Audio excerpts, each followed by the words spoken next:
সুপ্রিয় ভাই এবং বন্ধুরা, আল্লাহ পাক এমন তিনজন সাহাবীর কথা বলছিলেন যে তিনজন সাহাবী তারা ছিলেন নিষ্ঠাবান সাহাবী। তাদের ইমানের কোনো দুর্বলতা ছিল না, তারা আনুগত্যশীল ছিলেন, কিন্তু তারা গড়িমসি করে তাবুক অভিযানে তারা অংশগ্রহণ করেন নাই। সম্মানিত ভাই এবং বোনেরা, তাবুক যুদ্ধে যারা অংশগ্রহণ করেনি তাদের সংখ্যা ছিল প্রায় ৮০-ও অধিক। রাসূল করিম সাল্লাল্লাহু আলাইহি ওয়াসাল্লাম যখন তাবুক যুদ্ধ থেকে ফিরে আসলেন, তখন মুনাফিকরা রাসূলের কাছে এসে মিথ্যা অজুহাত পেশ করে তার নিকট থেকে অব্যাহতি নিয়েছিল, মাফ নিয়েছিল। কিন্তু আল্লাহ রাব্বুল আলামিন এভাবে সাধারণ ক্ষমা ঘোষণাটা করাকে আল্লাহ পাক এটাকে রাসূলের জন্য নেতিবাচক বিষয় হিসেবে উল্লেখ করেছেন কোরআনুল হাকিমে। যাই হোক, আল্লাহ রাসূল মুনাফিকদেরকে ক্ষমা করে দিয়েছেন। কিন্তু তিনজন সাহাবী, যে তিনজন সাহাবীর কথা এখানে আল্লাহ রাব্বুল আলামিন বলছেন যে ওয়া আলাস সালাসাতিল্লাযিনা খুল্লিফু, ওই তিনজন লোককে আল্লাহ পাক ক্ষমা করে দিয়েছেন যাদের বিষয়টা পেন্ডিং রাখা হয়েছিল, ঝুলন্ত রাখা হয়েছিল। অর্থাৎ রাসূল করিম সাল্লাল্লাহু আলাইহি ওয়াসাল্লাম তাদের ব্যাপারে কোনো সিদ্ধান্ত প্রদান করেন নাই, তাদের সিদ্ধান্তটা স্থগিত রেখেছিলেন রাসূল করিম সাল্লাল্লাহু আলাইহি ওয়াসাল্লাম। আল্লাহ রাব্বুল আলামিন সেই তিনজন সাহাবীকেও কি করেছেন, আল্লাহ পাক তাদেরকেও ক্ষমা করে দিয়েছেন। সেই তিনজন সাহাবী ছিলেন কাব ইবনে মালিক রাদিয়াল্লাহু আনহু, হেলাল ইবনে উমাইয়া রাদিয়াল্লাহু আনহু এবং মুরারা ইবনে রবি রাদিয়াল্লাহু তাআলা আনহু। তিনজন সাহাবী, এই তিনজন সাহাবী নিষ্ঠাবান সাহাবী ছিলেন, তারা সাচ্চা মুমিন ছিলেন। এর আগে তারা বহুবার নিজেদের আন্তরিকতার প্রমাণ দিয়েছেন, অনেক ত্যাগ এবং কুরবানি তারা স্বীকার করেছেন এবং তারা বদর যুদ্ধে অংশগ্রহণ করেছিলেন। কাজেই তাদের ইমানি সত্যতা সব রকমের সংশয় সন্দেহের ঊর্ধ্বে ছিল। আর প্রথমজন যদিও বদরি সাহাবী ছিলেন না, কিন্তু বদর ছাড়া প্রতিটি যুদ্ধে রাসূলের সাথে তিনি অংশগ্রহণ করেছিলেন। ইসলামের জন্য তার ত্যাগ, প্রচেষ্টা এবং সংগ্রাম সাধনা সত্ত্বেও এমন একটা নাজুক সময়ে যখন যুদ্ধ করার শক্তি এবং সামর্থ্যের অধিকারী তাদের ছিল, তখন তারা কিন্তু গড়িমসি করে, অলসতা করে রাসূলের সাথে তাবুক অভিযানে গমন করেন নাই। এবং এই তিনজন সাহাবী রাসূলের কাছে এসে মিথ্যা কোনো অজুহাতও পেশ করেন নাই, তারা সত্যকে স্বীকার করেছেন। রাসূলের দরবারে এসে তারা বলেছেন যে ইয়া রাসূলুল্লাহ সাল্লাল্লাহু আলাইহি ওয়াসাল্লাম, আমাদের কোনোই সমস্যা ছিল না, কোনো সমস্যা ছিল না, না আর্থিক সমস্যা, না শারীরিক কোনো সমস্যা, না আসবাবপত্র বাহনের কোনো সমস্যা, কোনো সমস্যাই ছিল না। শুধু গড়িমসি করেছি যে রাসূল ঠিক আছে রওনা হয়ে চলে গিয়েছেন, আমরা যদি দুদিন পরেও রওনা হই, আমাদের যেহেতু সেই তরতাজা শক্তিশালী বাহন রয়েছে, আমরা তাতে আরোহণ করে অতি দ্রুত রাসূলের সাথে মিলিত হয়ে যাব। কিন্তু আজকে যাই, কালকে যাই, যাই যাই করে আমাদের যাওয়াটা আর হয়নি। এভাবে তারা রাসূলের কাছে সত্যকে স্বীকার করেছেন। তখন নবী করিম সাল্লাল্লাহু আলাইহি সাল্লাতু ওয়াসসালাম তাদের কথা শুনে তাদের প্রতি একটু মুচকি হেসেছেন আল্লাহ নবী সাল্লাল্লাহু আলাইহি সাল্লাতু ওয়াসসালাম, এবং মুচকি হেসে তাদের ব্যাপারে সাহাবায়ে আজমাইন রাদিয়াল্লাহু তাআলা আনহুমগণকে বয়কট করার জন্য নির্দেশ প্রদান করেছিলেন। এই তিনজন সাহাবীর ভিতর কাব ইবনে মালিক রাদিয়াল্লাহু তাআলা আনহু পুরো ঘটনাটা তিনি বর্ণনা করেছেন, যেটা হাদিসের কিতাবগুলোতে সংকলিত হয়েছে। কাব ইবনে মালিক রাদিয়াল্লাহু তাআলা আনহু তিনি বলেন যে আমিও রাসূলের কাছে আসলাম, রাসূলের কাছে সবকিছু আমরা বললাম, কিন্তু আল্লাহ নবী সাল্লাল্লাহু আলাইহি ওয়াসাল্লাম কথাগুলো শুনে মুচকি হাসলেন এবং আমাদের ব্যাপারে তিনি কোনো সিদ্ধান্ত প্রদান করলেন না, সিদ্ধান্তটাকে পেন্ডিং রেখে দিলেন। এবং আল্লাহ নবী সাল্লাল্লাহু আলাইহি ওয়াসাল্লাম এক পর্যায়ে সাহাবীদেরকে বললেন তারা যেন আমাদের সাথে কথা না বলে, আমাদেরকে সালাম প্রদান না করে, আমরা সালাম দিলে তারা যাতে উত্তরও যাতে তারা না দেয়। এভাবে তারা কি করলেন, আমাদের প্রতি এরকম বয়কট নীতি অবলম্বন করলেন। আমরা বাজারে বের হতাম, কথা বলতে চেষ্টা করতাম, সালাম দিতাম, কিন্তু কেউ আমাদের সাথে কথা বলতো না। মসজিদে যেতাম, নামাজ আদায় করতাম, আমাদের সাথে কেউ কথা বলতো না। আমরা রাসূলের সামনে তার দৃষ্টিতে পড়ার চেষ্টা করতাম, রাসূল আমাদের দিকে দৃষ্টি ফেলার পরে তাৎক্ষণিক দৃষ্টিকে সরিয়ে নিতেন।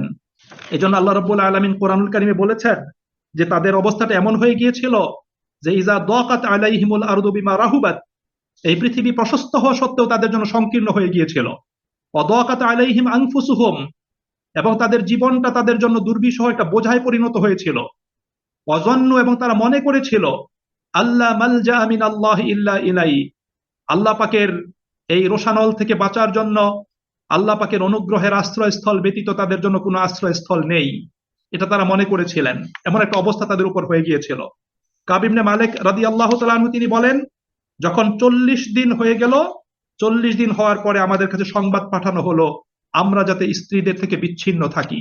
যখন একজন সংবাদ বাহক এই সংবাদ আমাদেরকে জানালেন, তখন জিজ্ঞাসা করলাম যে স্ত্রীদেরকে কি তালাক দিয়ে দিব কিনা। বলা হলো যে না, স্ত্রীদেরকে তালাক দিবে না, তবে তাদের সাথে আলাদা থাকতে হবে। শুধু একজন সাহাবী, তিনি অত্যন্ত বয়োজ্যেষ্ঠ বৃদ্ধ ছিলেন, তার বাহ্যিক সেবা করার জন্য স্ত্রীকে সাথে থাকার অনুমতি প্রদান করা হয়েছিল, কিন্তু সতর্ক করা হয়েছিল তাদের সাথে যাতে শারীরিক সম্পর্ক স্থাপিত না হয়। এরকম 50 দিন পর্যন্ত হয়ে গেল। সাহাবী বলেন যে আমরা রাসূল করিম সাল্লাল্লাহু আলাইহি ওয়াসাল্লামের দিকে ফেল ফেল দৃষ্টিতে তাকিয়ে থাকতাম, কিন্তু রাসূল আমাদের দিকে তিনি কি করতেন না? তিনি আমাদের দিকে তাকাতেন না। আল্লাহ নবী সাল্লাল্লাহু আলাইহি সাল্লাতু ওয়াসসালাম। এভাবে যখন 50 দিন কমপ্লিট হয়ে গেল, তখন ফজরের নামাজে আমি ঘরের ছাদের উপরে বসা ছিলাম। ফজরের নামাজের পর নিজের জীবনের প্রতি ধিক্কার জাগছিল। হঠাৎ এক ব্যক্তি উচ্চ স্বরে আমাদের ক্ষমা করার এবং তওবা কবুল হওয়ার ঘোষণা নিয়ে আমার কাছে ছুটে চলে আসলো। এর মাঝখানে আরেকটা ঘটনাও কিন্তু ঘটেছিল। কাব ইবনে মালিক রাদিয়াল্লাহু তাআলা আনহু বলেন, একদিন আমি বাজারে গিয়েছিলাম।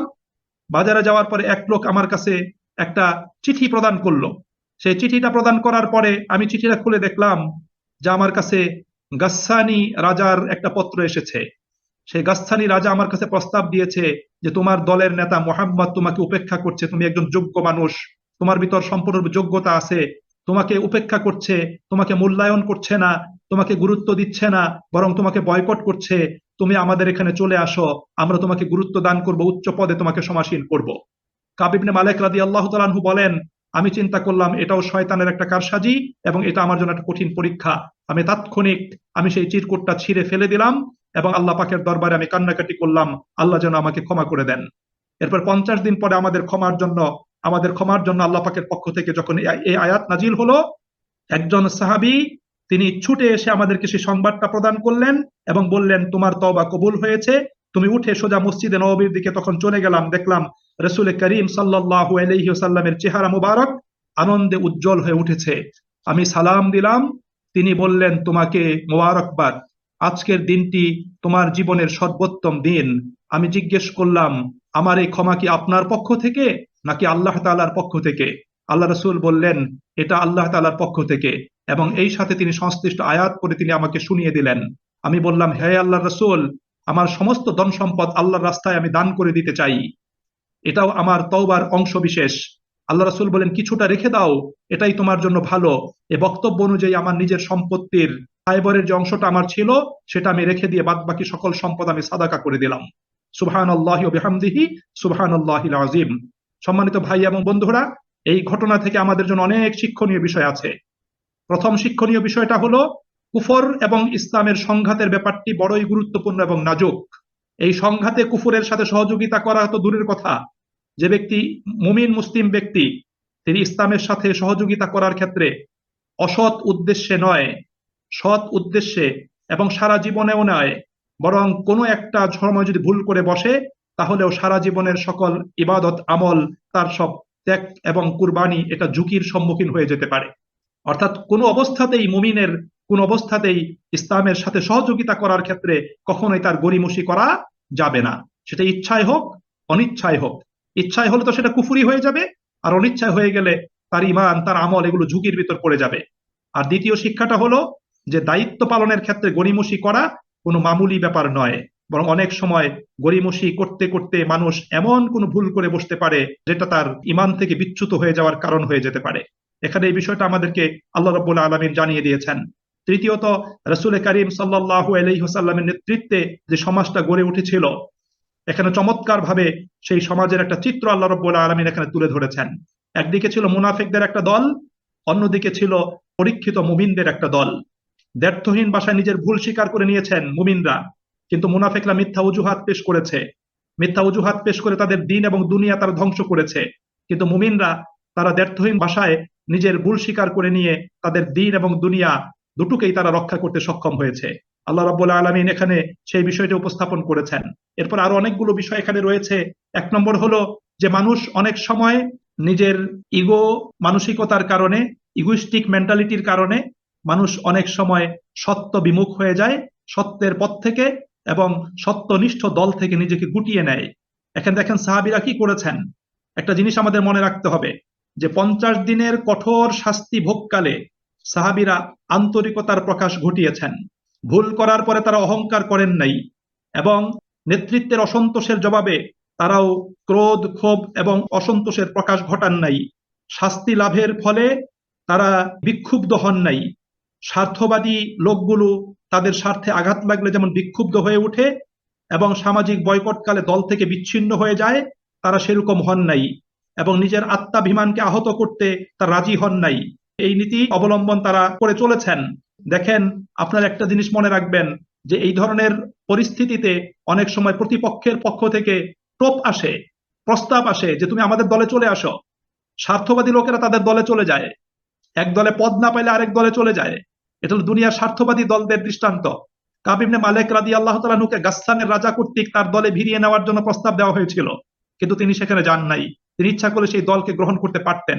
কিন্তু যারা ইসলামের পক্ষে থাকবে, ইসলামী আন্দোলনের পক্ষে থাকবে, ইসলামকে প্রতিষ্ঠার পথে যারা থাকবে, সেই প্ল্যাটফর্মে যারা থাকবে, তারা এই পথে কখনো কোনো বিপদাপদ, নেতার অসন্তুষ্টি বা তাকে কোনো শাস্তি প্রদান, তাকে বচ্ছনা প্রদান, এই কারণে সে সত্য পথ থেকে কখনোই নিজেকে গুটিয়ে নিবে না, এই পথ থেকে সে বিচ্যুত হবে না। এটাই হলো সত্য দিনের একটা পথ। আল্লাহ রাব্বুল আলামিন সেই বিষয়টাই কিন্তু এখানে উপস্থাপন করেছেন। এজন্য নিজেদের সমগ্র ব্যক্তি সত্তাকে আল্লাহ রাব্বুল আলামিনের পথে সংগ্রাম সাধনায় নিয়োজিত করে দিতে হবে। নিজেদের ফিরে যাবার নৌকাগুলোকে জ্বালিয়ে দিতে হবে এবং ইসলামী জামাতে প্রবেশ করতে হবে। পেছনে ফিরে যেতে চাইলেও আর ফেরার কোনো জায়গা থাকবে না। এখানেই মরতে হবে, এখানেই বেঁচে থাকতে হবে। এটাই হলো ইসলামের পথ। এজন্যই আল্লাহ রাব্বুল আলামিন তাদেরকে ক্ষমা করার জন্য যে ভাষাটা ব্যবহার করেছেন, সেটা কিন্তু অত্যন্ত চমৎকারপূর্ণ। সাহাবীদের নিষ্ঠা আন্তরিকতার কারণেই কিন্তু আল্লাহ পাক এই ভাষাটা ব্যবহার করেছেন। আল্লাহ বলছেন সুম্মা তাবা আলাইহিম লিয়াতুবু, সুম্মা অতঃপর, তাবা আলাইহিম আল্লাহ পাক তাদের প্রতি অনুগ্রহের দৃষ্টি ফিরিয়েছেন, লিয়াতুবু যাতে তারা আল্লাহ পাকের অনুগ্রহের ছায়াতলে চলে আসে। সুবহানাল্লাহ। আল্লাহ তাদের আনুগত্যের কারণে, তাদের নিষ্ঠার কারণে, তাদের আন্তরিকতার কারণে, রাসূলকে ভালোবাসার কারণে, আল্লাহর দ্বীনকে ভালোবাসার কারণে এবং বাতিলের সকল কুপ্রস্তাবকে প্রত্যাখ্যান করার কারণে, বাতিল পথে চলে যাওয়ার সকল সুযোগকে প্রত্যাখ্যান করার কারণে, ত্যাগ করার কারণে আল্লাহ কি বলছেন? সুম্মা তাবা আলাইহিম, আল্লাহ পাক তাদের প্রতি অনুগ্রহের দৃষ্টি নিবদ্ধ করেছেন, লিয়াতুবু যেন তারা কি করে? আল্লাহ পাকের অনুগ্রহের ছায়াতলে সেই পথে যাতে তারা ফিরে আসে। ইন্নাল্লাহা হুয়াত তাওয়াবুর রাহিম, নিশ্চয়ই আল্লাহ তাআলা তওবা কবুলকারী, আল্লাহ পাক করুণাময়। সুপ্রিয় ভাই এবং বন্ধুরা, বিষয়টা কিন্তু আমাদের বুঝতে হবে। আল্লাহ তো আপনাদেরকে ক্ষমা করে দিবেন। আল্লাহ রাব্বুল আলামিন আমাদেরকে ক্ষমা করে দেওয়ার জন্য সর্বদা তিনি ওয়েট করছেন, বসে আছেন। আমাদের প্রতি দয়া করার জন্য দয়ার ভান্ডার নিয়ে তিনি বসে আছেন। এজন্য আল্লাহ পাক কোরআনে বলেছেন, ওয়াসারিউ ইলা মাগফিরাতিম মির রাব্বিকুম, তোমাদের রবের ক্ষমার দিকে দৌড়ে অগ্রসর হও, তোমাদের ক্ষমার দিকে অগ্রসর হও তোমরা, ওয়া জান্নাতিন, জান্নাতের দিকে অগ্রসর হও। আমাদেরকে এগিয়ে যেতে হবে।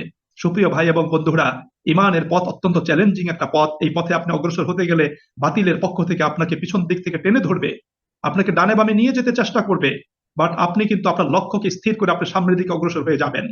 এই তিনজন সাহাবী সেভাবেই সামনের দিকে অগ্রসর হয়েছেন। বাতিল তাকে ডানে বামে পেছনে টেনে নেওয়ার জন্য চেষ্টা করেছে, বাট তারা সেদিকে দৃষ্টিপাত করেন নাই, ভ্রুক্ষেপ করেন নাই, এবং তারা তাবুক যুদ্ধ থেকে পিছনে থেকে যাওয়াটাকে নিজেদের অপরাধ হিসাবে তারা মনে করেছেন এবং সেজন্য তারা অনুতপ্ত লজ্জিত হয়ে ক্ষমা প্রার্থনা করেছেন। রাসূলের বিরুদ্ধে কখনোই তাদের অন্তর বিদ্রোহ করেনি, বরং রাসূলের প্রতি তাদের ভালোবাসা, আন্তরিকতা, নিষ্ঠা সেটা পরিপূর্ণ ছিল এবং সেটা তারা প্রকাশ করেছেন। সুপ্রিয় ভাই এবং বন্ধুরা, এবং সাহাবায়ে আজমাইন রাদিয়াল্লাহু তাআলা আনহুম, তাদের পারস্পরিক সম্পর্কেরও কখনো অবনতি হয় নাই। যে আমাদের তিনজন ভাই তারা ভুল করেছে, সুতরাং তাদের বিরোধিতা করতে হবে, তাদের কুৎসা রটনা করতে হবে, এরকম কোনো পরিবেশ, দুর্গন্ধযুক্ত কোনো পরিবেশ সাহাবীদের সমাজে তৈরি হয় নাই। কিন্তু আমাদের সমাজটা কি? আমাদের সমাজে আমাদের কোনো ভাই একটু ভুল করলে আমরা তাকে ভৎসনা করি, তাকে নিয়ে কটাক্ষ করি, তাকে নিয়ে পিছনে সমালোচনা করি, তার কুৎসা রটনা করি। এ সমস্ত রচনা করে আমরা কি করি? আমাদের সমাজ জীবনে, আমাদের দলের ভিতরে, আমাদের প্ল্যাটফর্মে আমরা ভাঙ্গন তৈরি করি।